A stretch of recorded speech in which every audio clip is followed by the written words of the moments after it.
The tow truck had already backed halfway into my driveway when I came outside holding a steaming mug of coffee and wearing nothing but boxers and a t-shirt that said, "I void warranties."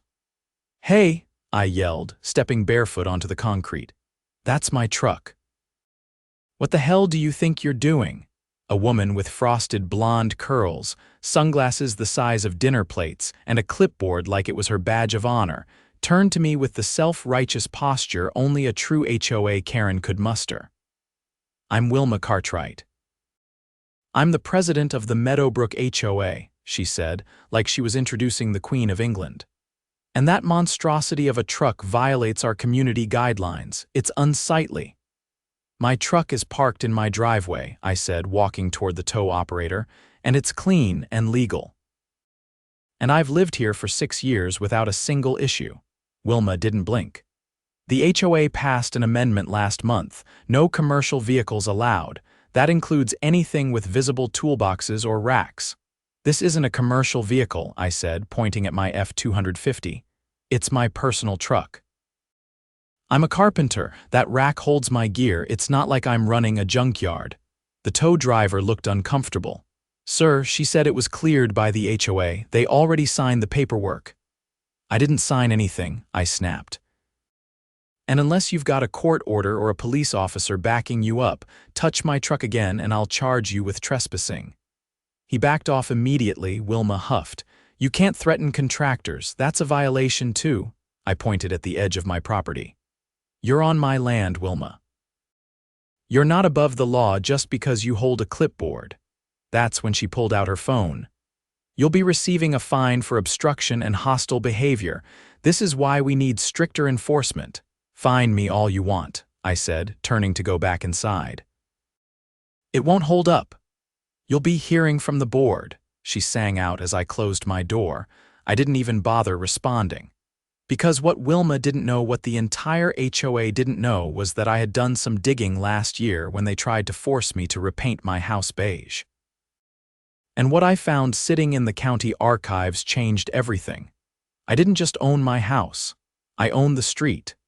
That afternoon, I drove to the county records office not because I needed to, but because I wanted certified copies in hand in case Wilma decided to escalate.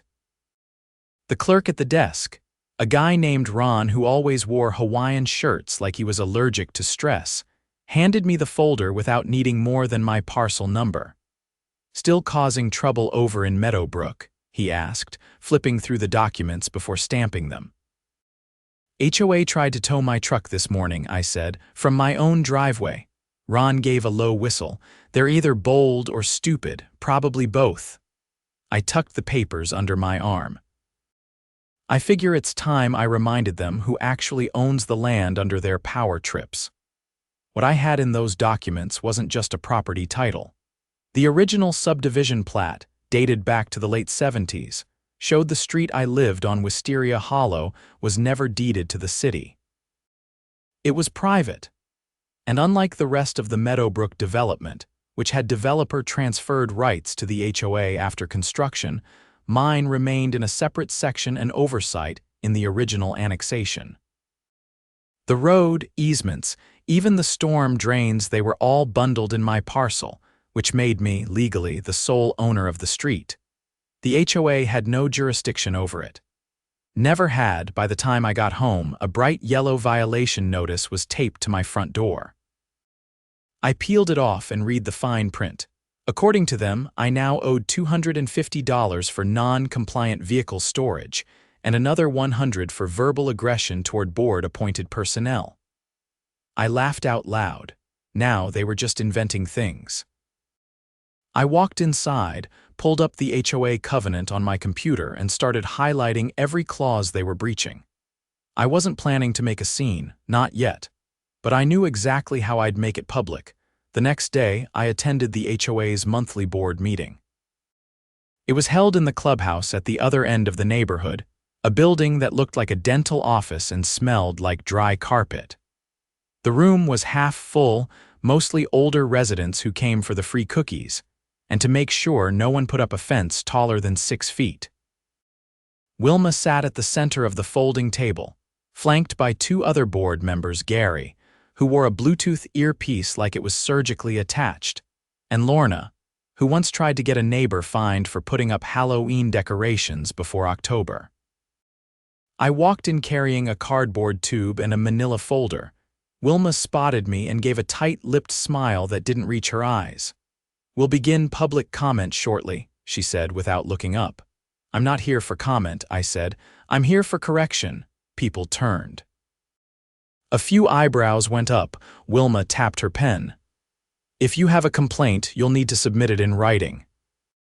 This is a formal meeting." I pulled out the subdivision plat and unrolled it across the table, weighing each corner with a copy of the property deed, a highlighted section of the county zoning report, and a notarized letter from the original developer's estate.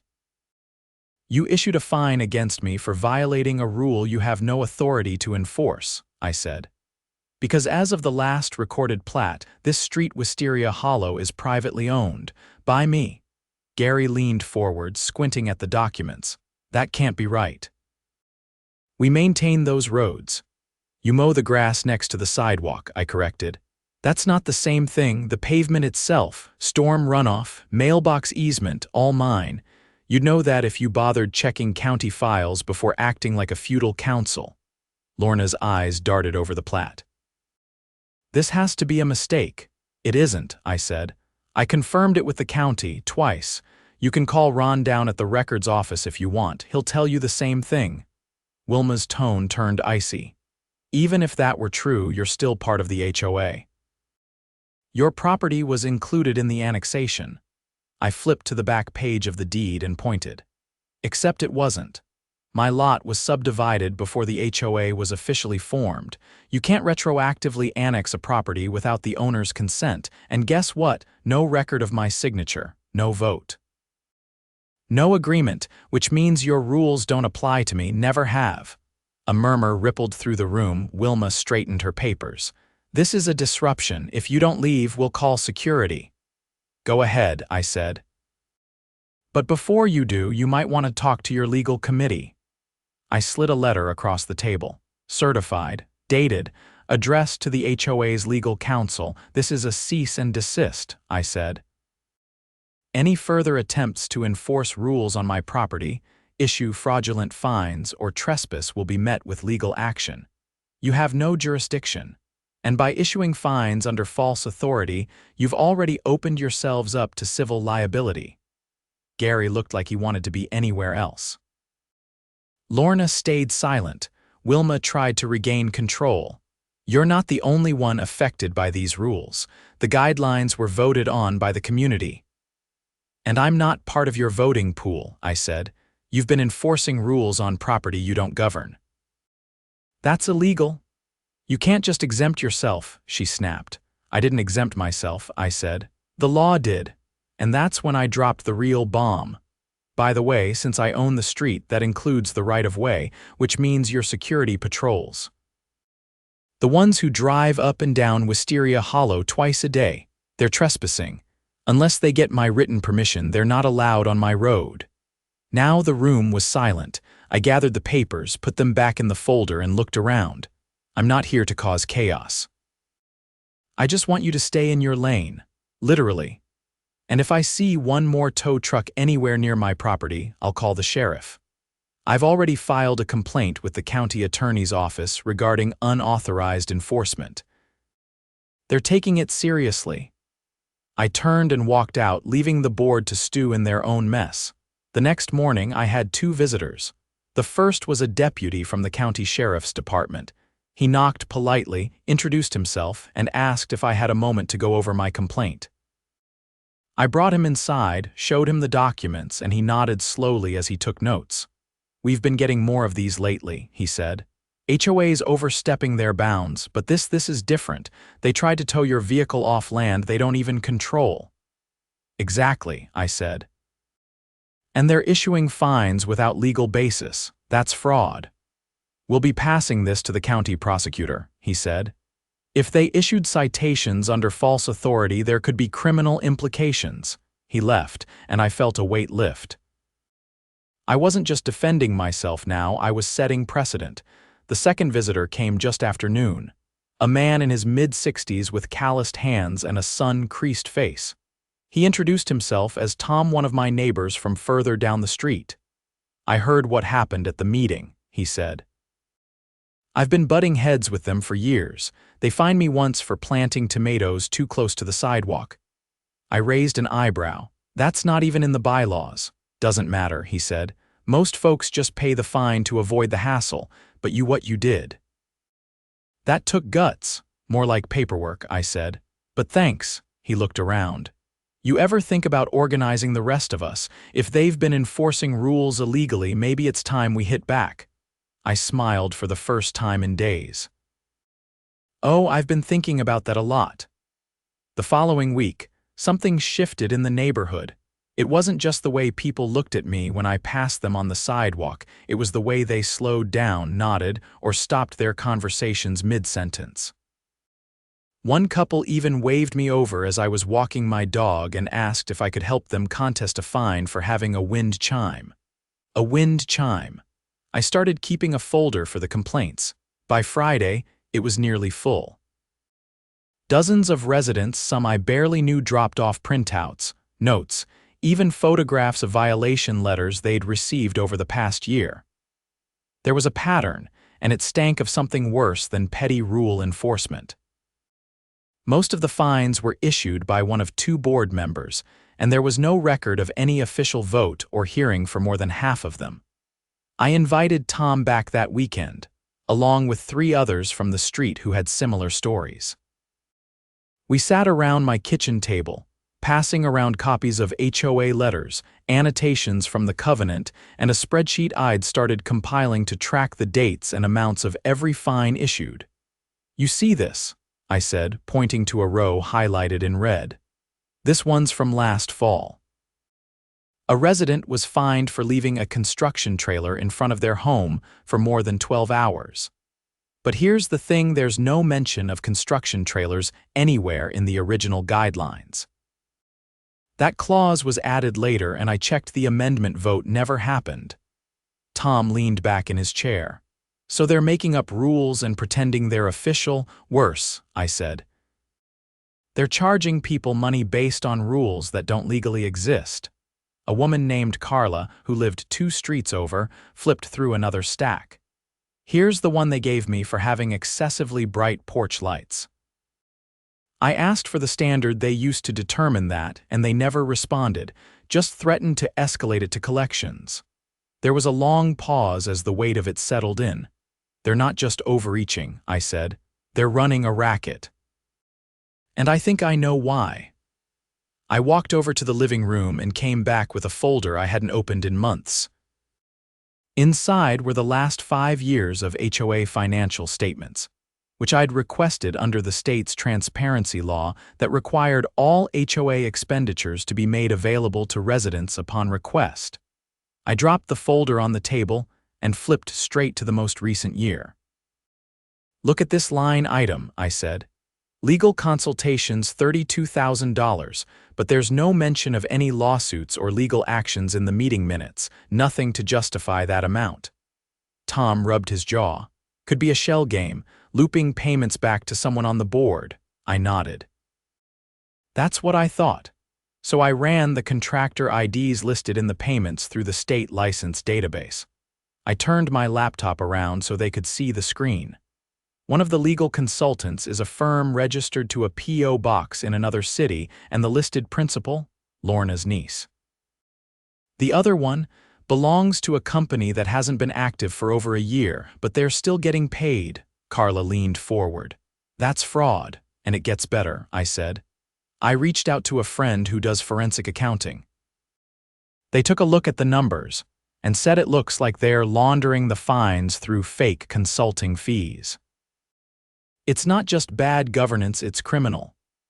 By Monday, I was sitting in a conference room at the sheriff's office, across from a detective named Havorson who took copious notes and recorded everything. I handed over the spreadsheets, the emails, the financial records, and the notarized affidavits from the residents who'd submitted complaints. "This isn't just mismanagement," Havorson said. "If what you're saying holds up, this is felony-level embezzlement." And if they were using fraudulent rule enforcement to generate those funds, that's coercion too. They've been threatening people with debt collectors, I said. People are scared. Some of the older residents just pay out of fear. Havorson clicked his pen. We'll need to talk to them. All of them? Starting with your HOA board president. Wilma was served with a warrant 2 days later. I saw the unmarked SUV pull up in front of her house while I was sweeping my front porch. 2 officers in plain clothes knocked on her door. She opened it in a robe and stepped outside, trying to block the view inside with her body. They asked to come in. She said no. Then they showed her the paperwork. She didn't argue after that. The community buzzed with rumors, but I didn't say a word. I didn't have to. The truth was moving faster than gossip. Within 48 hours, Gary and Lorna were also interviewed. Lorna tried to claim she had no idea where the payments were going, but the paper trail showed she'd personally signed off on 6 of them. The sheriff's department froze the HOA's bank account pending a full audit. That's when the panic really started. Residents received letters from the board claiming the HOA was being unjustly targeted and that dues might be increased to cover unforeseen legal costs. But it was too late. People were angry now, really angry. And they weren't buying the Victim Act. That Friday, a group of us organized a neighborhood assembly not under the HOA's direction, but independent. We used the community park, posted flyers, knocked on doors. Over 100 people showed up. I stepped up to the front, not as a leader, but as someone who had simply had enough. They've been stealing from us, I said. They've been intimidating us with fake rules, fake fines, and threats of collections, and they've been doing it for years. A man raised his hand. How did they get away with it this long? Because no one checked, I said. Because they convinced us we had no power, but we do, and we're taking it back. We voted that night to form an emergency interim committee. It wasn't technically binding yet, but we had overwhelming support. We submitted a formal petition to the state HOA Oversight Division, requesting the board's immediate suspension pending criminal investigation. And we began drafting new bylaws, ones that included automatic forensic audits every 3 years, term limits, and a community vote on every expenditure over $5,000. The next week, I received a certified letter from the county prosecutor's office. Wilma, Gary, and Lorna were officially charged with conspiracy to commit fraud, financial elder abuse, and falsifying public documents. The State Attorney General's office filed a civil suit to recover misappropriated funds. And as for me, I filed a quiet title action to formally remove my property and my street from the HOA's jurisdiction forever. The court granted it without contest, thanks to the documentation I'd submitted months earlier. They never even showed up to fight it. Late one evening, Tom and Carla stopped by with a bottle of bourbon and a binder full of new petitions. We sat on the porch under the amber hue of my perfectly legal porch light and started planning the next phase. No more unchecked power. No more fake rules. And no more clipboards pretending to be law. We didn't just take back our neighborhood. We rebuilt it from the ground up. The new bylaws passed with ease. After the arrests, any remaining board loyalty dissolved like sugar in hot coffee. Residents who once clung to the idea of order over fairness now exchanged wary glances when they passed each other on morning walks. The illusion that the HOA had been protecting the neighborhood was shattered. And when the forensic audit results were handed over to the special counsel appointed by the state, things got even uglier. According to the final report, more than $80,000 had been siphoned into ghost accounts over a 4-year period. Most of it came from violation fines that were never legally backed. They'd used the money to pay for vacations, luxury spa treatments, and even a private dinner reception at a golf resort in another county. The kicker: that dinner had been billed as a community outreach event, though no one outside the board had even known it happened. The state's attorney general filed a motion to seize property assets from the now disgraced board members and distribute recovered funds back to affected residents. The restitution checks would be small but symbolic. One morning, I received a call from Deputy Haverson. His voice was gruffer than usual. "We turned over something else," he said. "You'll want to see it for yourself." I drove to the sheriff's office, where he handed me a printed email chain retrieved from Wilma's HOA account during the investigation. It was between her and a private towing company, one not licensed in the county. They had discussed a bulk contract to remove non-conforming vehicles from Wisteria Hollow without notifying the vehicle owners in advance. The payout: a percentage commission on each tow. "You're telling me they plan to steal residents' cars and split the profits?" I asked. Haverson nodded, jaw tight. "That's not just an ethics violation. That's grand theft conspiracy. If they'd actually executed it, we'd be looking at felony charges with mandatory prison time." I folded the paper and placed it in my jacket. "So what happens now?" "They're adding it to the criminal docket. Trial is scheduled for early next year. This new evidence will put them away longer." That night, as I walked past the now shuttered HOA office, its windows dark, its flagpole bare, I saw a group of teens chalking hopscotch squares on the sidewalk. No one told them to stop. No one fined their parents. The silence was peaceful. The following week, the City Zoning Commission held a public meeting. I was invited to speak. When I stepped up to the podium, I could feel the weight of 30 sets of eyes. Some officials already knew my name. Others looked down at their notepads with polite professionalism. I placed a single sheet of paper in front of me and began. "My name is Nate Granger. I'm a homeowner in Meadowbrook, and I own the private street known as Wisteria Hollow.